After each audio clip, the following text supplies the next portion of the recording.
Greetings. Today I'll be testing out the K&F variable ND filter, the ND 2 to 400. This is the K series of the filters. This is not a review, this is just me testing the filter to see what image quality it gives me, whether it be vignetting, how consistent the filter goes within the range through the markings. You can see here the markings on the side here.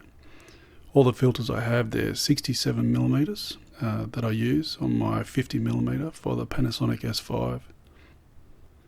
See here the minimum mark. It feels like a well-made filter. All the other filters, I don't have a problem with the build quality. It feels like a precision piece of glass. You can see here the reflections of the constant light source, the Amaran light. See here the markings on the side as I go through the ranges, and I'll be using each mark as I go through the ranges for the tests, and to check the consistency of how accurate they are from the first stop to the very last marking. But it has a nice rotation. It feels has a nice resistance to it. Here's the ND 1000 filter that I have, the Nano X series. This one here, again, it feels well built, 67mm. It was suggested when it comes to filters that you get a bigger filter than your thread size and using step-up rings. And from the experience so far, I think in some circumstances that's a good idea. And here is one filter I'm definitely keeping. This is diffusion filter from K&F, and I like this for talking heads. You also have the CPL filter, another K series filter. I feel well made, but for this I'm just testing the variable ND filter, and at the end I'll be comparing it to between the variable ND filter and the ND 1000 filter, the 10 stop. Greetings. In this video I'm testing out the K&F ND 2 to 400 filter, the K series filter. I've been testing it out and I've found a few inconsistencies according to the markings. What I'm doing here is I have my camera set to f20. I have the meter set to 0 and ISO 100. And during this test, every time I shift to one of the marks to increase it to the maximum strength of the neutral density filter, I'm going to adjust the aperture to compensate to get the meter back to 0. And also maybe keep an eye on the top right hand side of the video as well. So I'm going to start, and also the image quality. So I'm on minimum right now. I'm going to adjust it to the first marking. Okay, the first marking gives us minus 1/3 of a stop. So I'm going to lower the aperture from f20 or 1/3 to f18, and now I'm back on to 0 on the meter. So that's 1/3 of a stop on the first marking. Next one. There we are there. I'm trying to do as accurate as I can. This time it tells me 0 on the meter, nothing's changed. I'll be able to see better when it's on this big screen, but no adjustments need to be made according to the meter in the Panasonic S5. Continue on to the next. Okay, that's the next marking, and again it tells me I'm minus 1/3 of a stop. So I'm going to open the aperture to f16. Now we're back on to 0 on the meter. So I'm trying to look at the consistency of these markings. Okay, on to the next one. Okay. Again, 1/3 of a stop, minus 1/3 of a stop. So I'm going to change the aperture again, f16, f14, we're back on to 0 on the meter.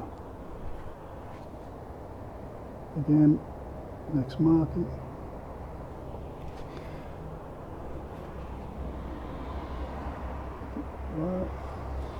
Okay, again minus 1/3 of a stop. So I'm going to reduce the aperture again, f14, f13, back to 0 on the meter. Okay. Run the next marking. This time we have 2/3 of a stop, minus 2/3 of a stop. So I reduced the aperture, f13, f11, f10. Now we're back on to 0 on the meter. A little bit of inconsistencies here in the markings. The next one, 2/3 of a stop. This time minus 2/3 of a stop to the next mark. I'll just reduce the aperture. F10, F9, F8, back on 0 on the meter. Next marking. Now we have minus 1 stop. I'll reduce the aperture. F8, 7.1, 6.3, 5.6, and now we're back on 0 on the meter. See how the image quality looks, how the corners look. Okay, so I'll go to the next marking. There we go there. So we're a stop under again. So I'll adjust for that. So F56, 50, 4.5, F4. We're back on 0 on the meter. Okay, then we're on to our maximum marking. There's our maximum. Okay, so it says here, let me make sure I get that right on. There we are. So minus 2 stops here. I'll adjust the aperture, f4, 3.5, f32, 2.8.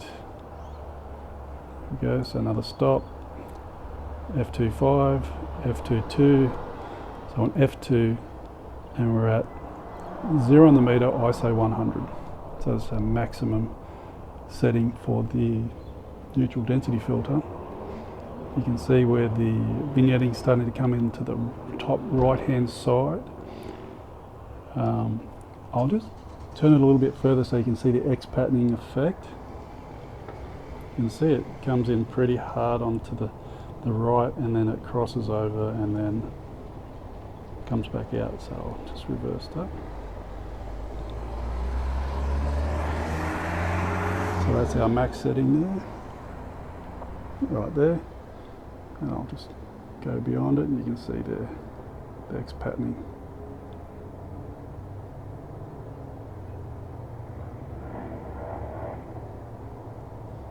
We'll get it back to our maximum.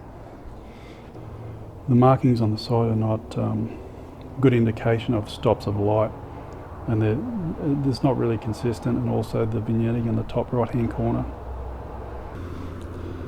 Okay, this is just a comparison, not a filter for filter comparison, but you can see here also there's a different color shift again within the filter. This is the ND 1000, a 10 stop filter, and in this filter you can actually see the vignetting on the top right hand and left hand corner, and there's a color noise in it as well.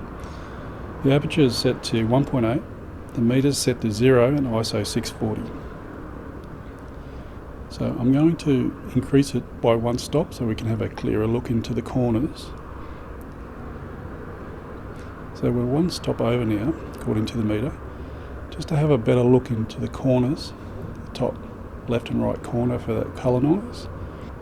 But just looking at this here, just a comparison in video, not for photos, just for video. So this is 1 stop over. I'll just decrease it back to the 0 on the meter. So this is the K&F ND 1000 10 stop filter.